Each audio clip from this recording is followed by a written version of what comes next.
जय गुरुदेव। दोस्तों, आपने सच्चा सौदा के बारे में सुना होगा कि गुरु नानक जी के पिताजी ने उनको कुछ पैसे दिए और उनसे कहा कि इन पैसों से आपने सच्चा सौदा कर कर आना है। इन पैसों से आपने सच्चे सौदे में इन पैसों को खर्च करना है। अब गुरु नानक जी अपने पिताजी की आज्ञा मानकर अपने घर से निकल पड़े। अब वो निकले तो बाज़ार में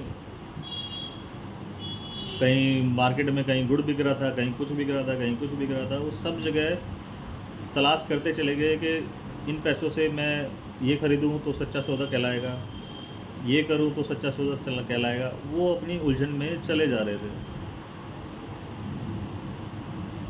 इसी उलझन में जाते जाते उनको आगे एक जगह सत्संग होता दिखाई दिया।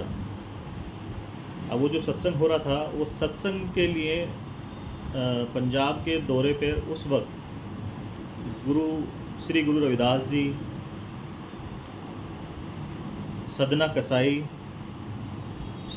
कहते हैं उनको, लेकिन नॉर्मल लैंग्वेज में सदना कसाई जी, संत पीपा जी, संत कबीरदास जी,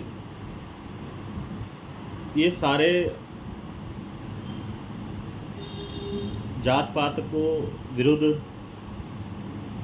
एक अलग जगह रखा था। इन सब ने सब इसके विरोध में थे कि जात पात के अलावा मनुष्य धर्म ही सबसे बड़ा धर्म है।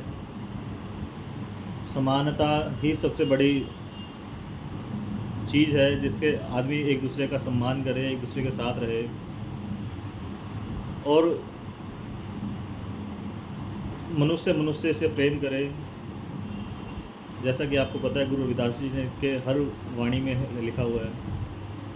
बोले बाकी सब जो बनाया गया है वो पंडितों के द्वारा बनाया गया है, पंडितों के द्वारा भ्रम फैलाया गया है। ऐसा इस दुनिया में कुछ नहीं है। उन्होंने अपनी दुकानें चलाने के लिए ये सब कर रखा है। अब उसी भीड़ में जब गुरु नानक जी उस सत्संग में पहुंचते हैं और गुरु महाराज की वाणी सुनते हैं। गुरु महाराज, आपको पता ही है, मन चंगा तो कटौती में गंगा। ऐसा चाहूँ राज में जहाँ मिले सबन को अन्न, छोट बड़े सब सम बसे, रविदास रहे प्रसन्न।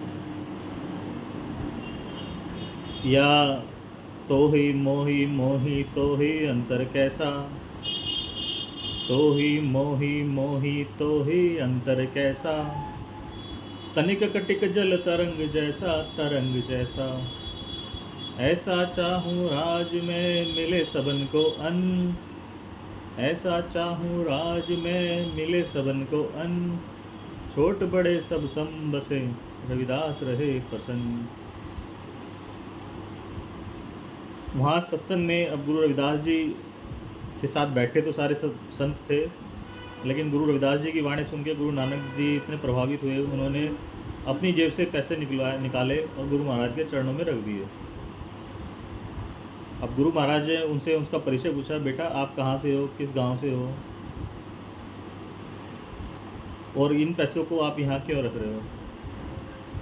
तो गुरु नानक देव जी ने कहा, गुरु महाराज, मुझे मेरे पिताजी ने ये पैसे दिए थे कि इन पैसों से सच्चा सौदा करके आना है।